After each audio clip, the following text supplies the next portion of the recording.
One of the UK's richest men, Sir Jim Ratcliffe, has built a multi-billion-pound business by buying unloved assets. He has now agreed on a deal worth about £1.25 billion to acquire a 25% stake in one of the UK's best-loved brands, Manchester United FC.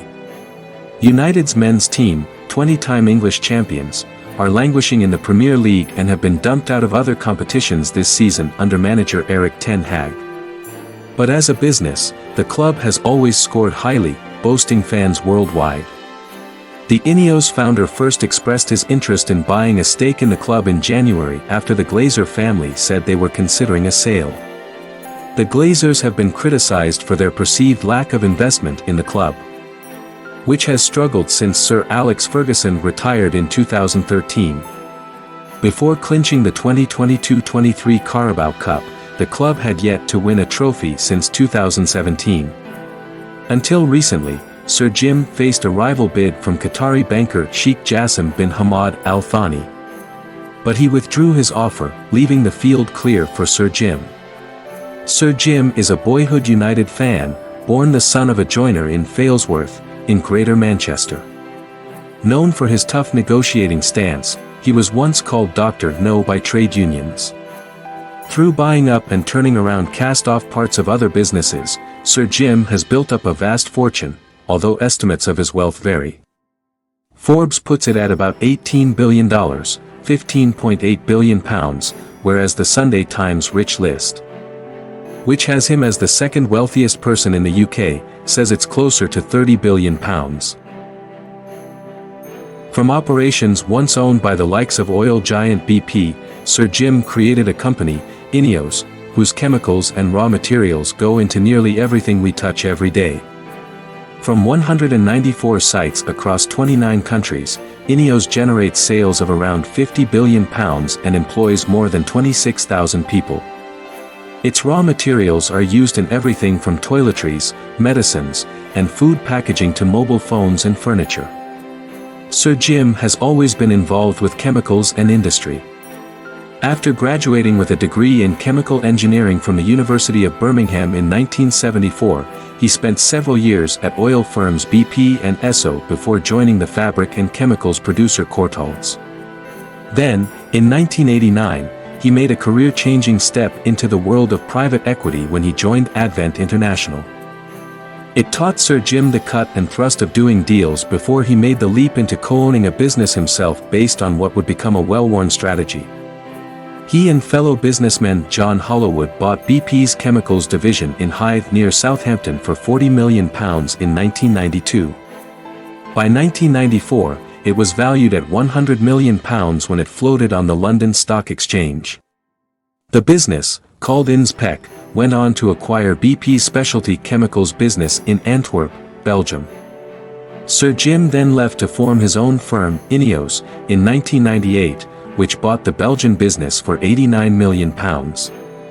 Ineos has since grown to become a chemical powerhouse, expanding through acquisitions or by investing in controversial areas such as fracking. Because of his decision never to float the company and thus have no city shareholders to consult, Sir Jim, who is also the majority shareholder of Ineos, has been able to move quickly on deals. He has also earned a reputation as a tough negotiator in industrial disputes. Famously, he faced off against unions at the Grangemouth petrochemical plant and refinery in Scotland in 2013 amid the threat of company-wide strikes over pay and pensions. The dispute, which earned Sir Jim the Bond villain moniker of Dr. No, led to Ineos announcing that it would close the plant and cut 800 jobs. However, the firm reversed its decision shortly afterward when the Unite union agreed to a survival plan to invest £300 million in the site to keep it open. No stranger to controversy, Sir Jim attracted criticism when, in 2016, Ineos imported the first-ever shipment of shale gas, derived from fracking, from the US into the UK amid fierce opposition from green groups. He also reportedly moved from the UK to Monaco in 2020, a place that does not collect personal income tax or capital gains taxes. Sir Jim declined to comment, but when asked about reports he was moving to the Principality in 2019, he told the BBC that he tried to give back to the UK, and had invested £2.5 billion in the country. In recent years, Sir Jim's business interests have moved away from chemicals. He announced plans to build a new vehicle based on the Land Rover Defender, which was discontinued in 2016.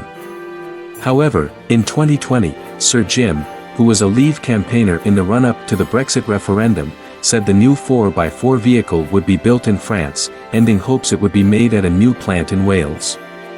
In 2017, Ineos bought Belstaff, the luxury motorcycle wear maker whose jackets were once worn by actor Steve McQueen and modeled by the likes of David Beckham.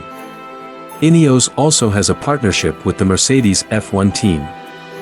And in 2019, Sir Jim became the new owner of a high-profile professional cycling team, after Ineos took over the former Team Sky. The team is now called Ineos Grenadiers. Whether or not these businesses could be classed as unloved is not certain, but Sir Jim clearly saw plenty of potential in them. Sir Jim already has some footballing interests, as he owns the French side Nice and the Swiss club Lausanne-Sport.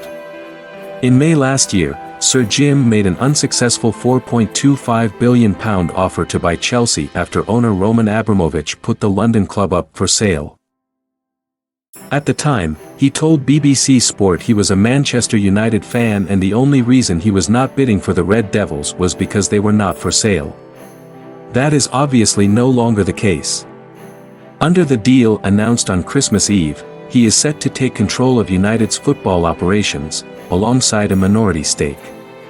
Ratcliffe, 71, will also provide $300 million, £236 million, for future investment into Old Trafford.